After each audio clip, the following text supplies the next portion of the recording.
Olá, tudo bem?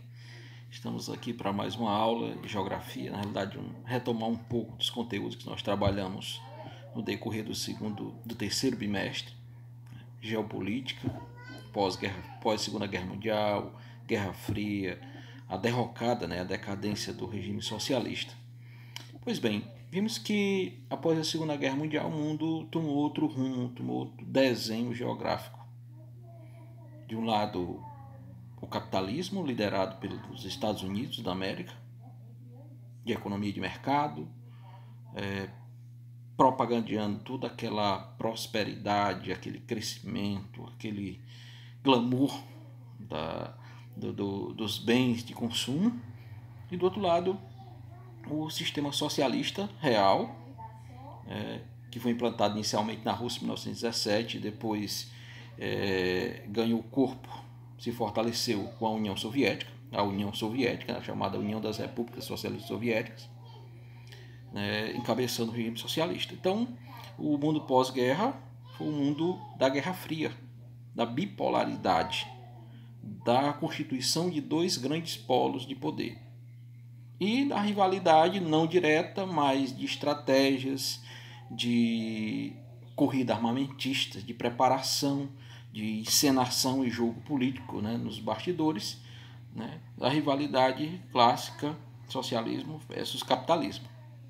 Então, esse cenário perdurou até a década de 80, quando o regime socialista começou a dar sinais de enfraquecimento, culminando com dois acontecimentos assim importantíssimos, divisores de água desse processo, que foi a queda do Muro de Berlim em 1989 e o fim, o esfacelamento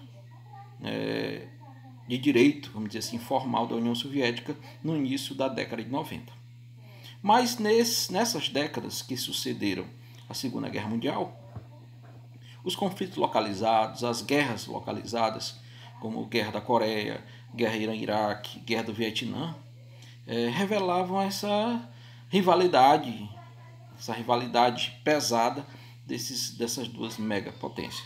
Então, fenômenos como corrida armamentista, tanto a União Soviética como os Estados Unidos se preparando em termos de potencial bélico, em termos de poder de arma de fogo, de estratégias, a corrida espacial, quem chega primeiro à Lua, quem conquista primeiramente o espaço, quem apresenta para o mundo as mais significativas inovações do ponto de vista da astronáutica, vamos assim dizer.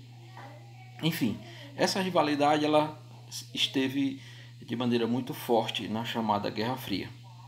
Um outro aspecto importante é que, apesar de não ter acontecido um enfrentamento direto, a Terceira Guerra Mundial, nos bastidores, essas superpotências se articulavam para implantar e fazer avançar os seus programas, os seus sistemas econômicos.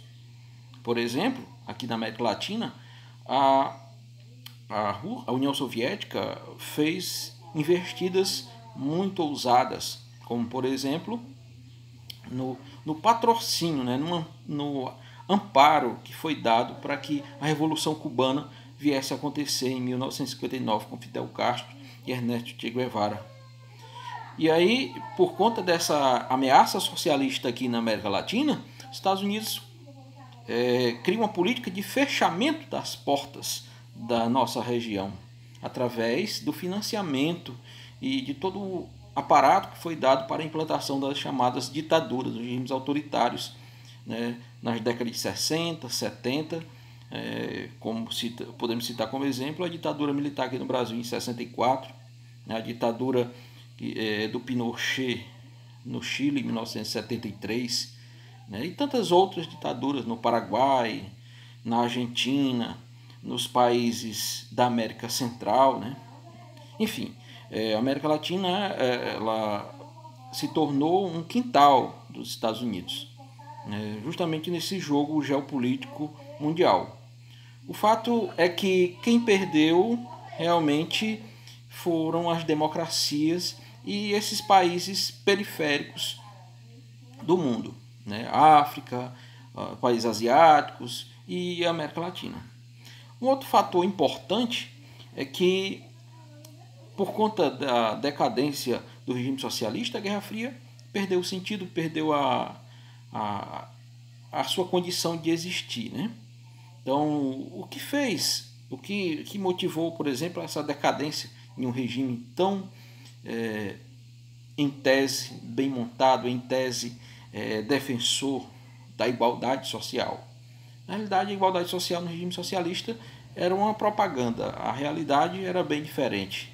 As desigualdades existiam, os privilégios dos membros do Partido Comunista, a opressão e principalmente o pilar que fez com que o regime socialista entrasse em decadência, a ausência da democracia.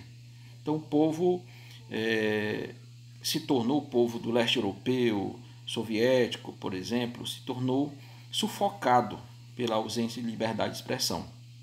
E aí o sistema cai por dentro, né? Ele se deteriora por dentro dos seus próprios mecanismos, das suas próprias estruturas. Então podemos destacar no pós-guerra, no pós-Segunda Guerra Mundial, Guerra Fria, as características: corrida armamentista, o Plano Marshall, que foi o plano de financiamento de ajuda que os Estados Unidos criou para a Europa, né, do pós-guerra, a corrida espacial, os regimes ditatoriais financiados pelas superpotências e, mais na frente, a derrocada do sistema socialista, né, como eu disse, pelas suas estruturas internas debilitadas, fragilizadas, né, pela contradição do discurso e na prática. Ok? Até a próxima, um forte abraço.